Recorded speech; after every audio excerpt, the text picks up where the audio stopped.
Good evening. It's getting late or early, should I say, so I'm not sure if this is even going to get posted, but I'm just going to move forward.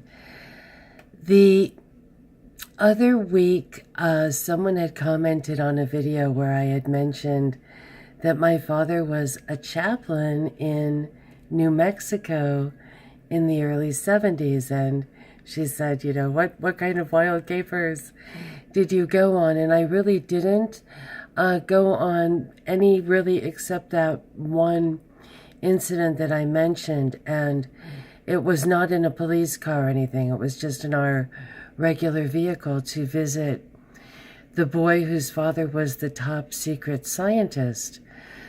But there was this place that was called Hummingbird Music Camp, and it was this really eccentric place way up in the Jemez Mountains, which are quite beautiful. They have sort of a reddish earth. There's the Jemez Pueblo, which is very lovely and scenic. Georgia O'Keeffe, I believe, lived there at some point.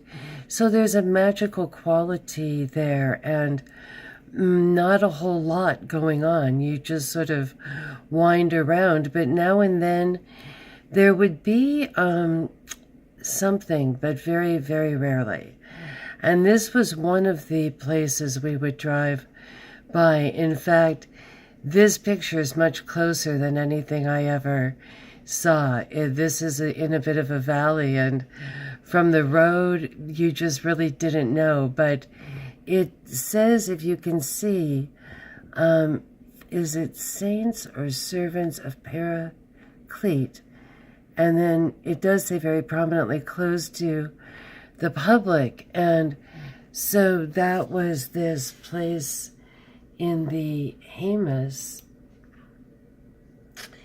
And it was extremely secretive. And when people would kind of ask about it, because it was like totally closed and no one knew what was going on, and I don't think most people really realized it was even there, but it did say closed to the public, and it was Catholic. And the word around town was that it was a place for alcoholic priests, alcoholic bishops, and a place for them to go and to heal.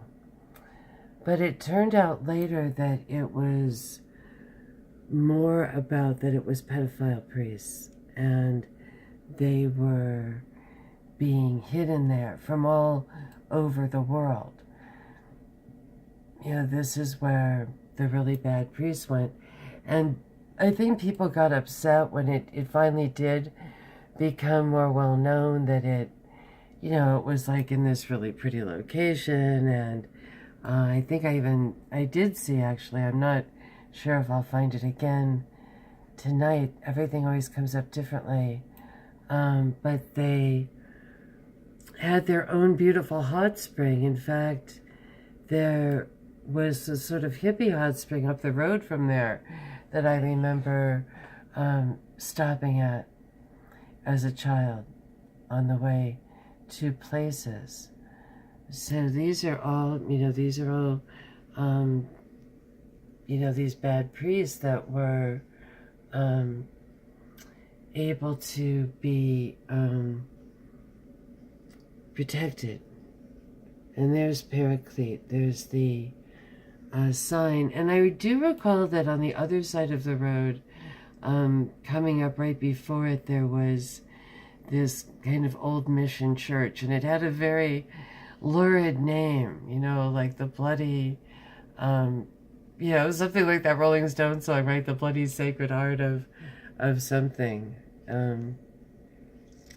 So this is what I was going to be working on tonight, and then I realized that there was a little bit more, there's a lot bit more to talk about regarding the new school for social research.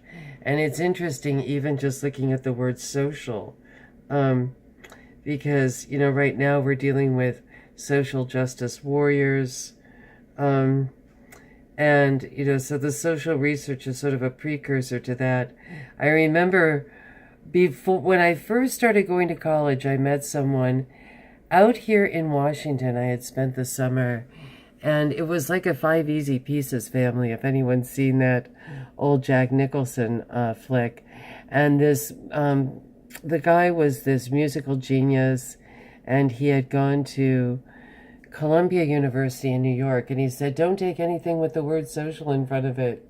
It means so-so biology, so economics.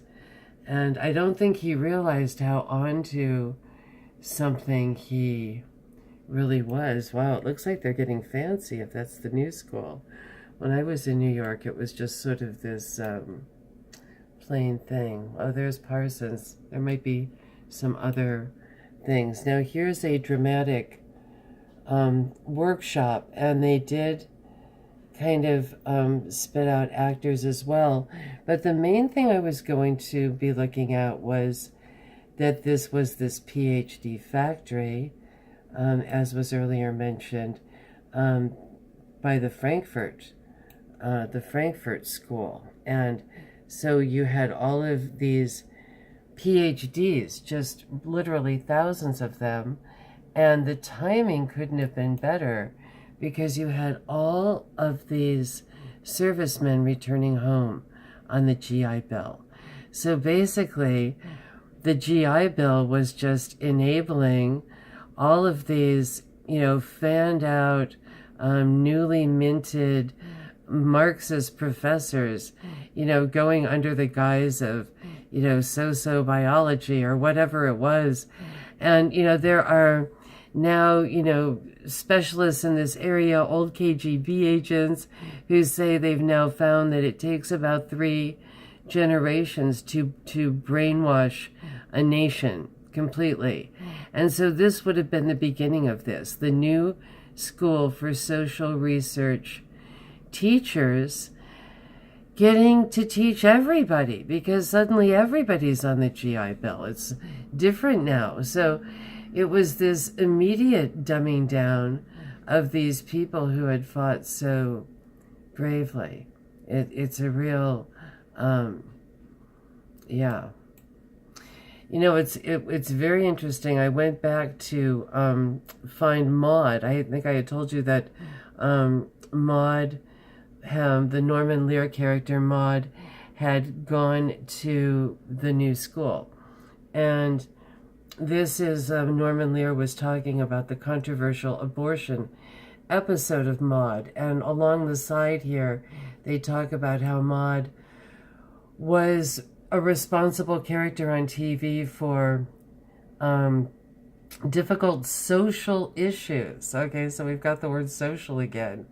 And strangely, it's weird because I had seen very prominently a while back, Maude, the abortion episode, and now I can't find it. So it's interesting how things come and go on YouTube. And, there had been clips and things like this of her. And, so that's interesting that suddenly things are getting pushed in our faces as being social issues or things that we are suddenly meant to have thrown in our face. And it's interesting also because there was a feud that Maude had, oh, this is too weird, but it does tie in with the whole social research thing, and that is that she did not get along. She had a terrible feud, not with the woman pictured here, but with Betty on the Golden Girls. And I think people thought it was a feud for years, and then later they found that no, it was just that Maude really hated Betty White, I think her name is. And, it was like on her deathbed, they found out that she hated her because she had a good attitude in life and was happy. And Maude's whole reason for being was to be, this angry person. And it was really hard for her to be around somebody who was like just happy. Going back, revisiting our Margaret Mead here for a minute.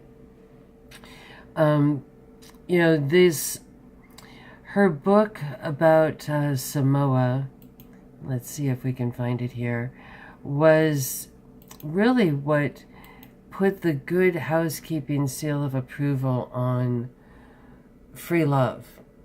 She was doing all of this in the sort of 40s and 50s, and then it translated into the kind of wild, abandon of the 60s, that turned into kind of the STDs and social breakdown and everything that occurred in the 70s. And, so it was, this book about how in Samoa, everyone's just wild, they're all just free, we're all just repressed, Christianity has just ruined us.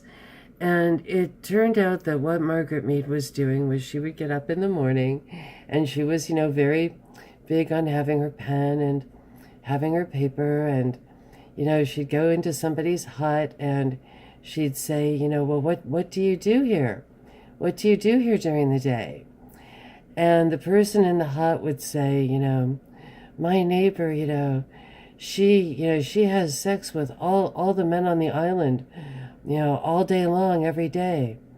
And so Margaret Mead would just, dutifully write this down and then published it. And this was a culture that didn't really have literacy. I don't think they even really fully knew who or what Margaret Mead was necessarily. And so Margaret Mead came back to the U.S. and shamed all of these bad Christians, and said, I've been here. Here's a book of The World Abroad or The World Ahead. I've been to the world. I've seen what the true world is, and it's where people just, they eat fruit and they fish and they just have free love all day long. Well, years later, some of these people finally came across this book. It might have even been a generation or two, because these people were, way out on the islands. And it turned out, everyone should realize this, that you can fool with people.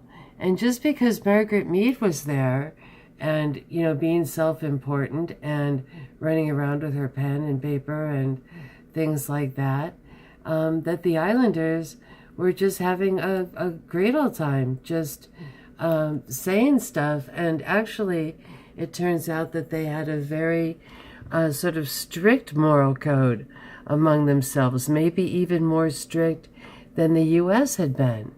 And that they were just sort of teasing one another, basically saying, my neighbor's a slut, my neighbor's a whore, she sleeps with all the men in town, and that they were completely messing with Margaret Mead. And there's a really, this is a kind of a famous story, and I used to have this magazine around, this particular issue. I don't know where it is. It was good to find it. And this one actually might have a sort of good reason behind it, but it is a famous lie that National Geographic bought. And these were the Tasaday people, the gentle Tasaday. And National Geographic went, and they had, found this unknown group, deep in the forest in Borneo, and they were very shy. And, later it turned out, that people were going and finding, huge mountains of cigarette butts in the caves, kind of buried beer cans. And these were just people, they were people from town that were just totally spoofing on National Geographic and were just totally pretending to be this, tribe. It was for kind of a good reason, though. I think that the area was actually being overly logged, and that that these people thought if they did this, that it was some kind of rare tribe was found, that they would stop the logging. And I think it did help to halt things. So, but it is funny that these people go in this grandiose way and say, we're going to study these people and we're experts on them and blah, blah this and blah, blah that. And it turns out they are just being totally played. In fact, someone here wrote my favorite Marco slide, the Tasaday.